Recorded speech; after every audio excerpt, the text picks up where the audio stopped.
పరమశివుడికి కోరికలు చెప్పాలంటే నంది చెవిలో ఎలా చెప్పాలి?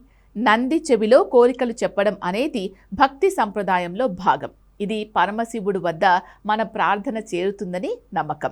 దీనికి ఒక సాధారణ విధానం ఇలా ఉంటుంది. ఎలా చెప్పాలి? ముందుగా శివుణ్ణి దర్శించండి. ఆలయంలోకి వెళ్ళి పరమశివుణ్ణి శ్రద్ధగా దర్శించండి. నందిని గౌరవంగా చూడండి. శివుడి వాహనమైన నంది ముందు నిలబడి నమస్కరించండి.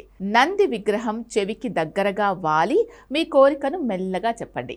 గట్టిగా కాకుండా మనస్ఫూర్తిగా చెప్పడం ముఖ్యం. ఏకాగ్రతతో ప్రార్థించండి. మీ కోరిక చెప్పేటప్పుడు మనస్సు చంచలంగా లేకుండా నమ్మకంతో చెప్పండి. మళ్ళీ శివుణ్ణి దర్శించండి. కోరిక చెప్పిన తర్వాత తిరిగి పరమశివుణ్ణి చూసి ధన్యవాదాలు చెప్పాలి.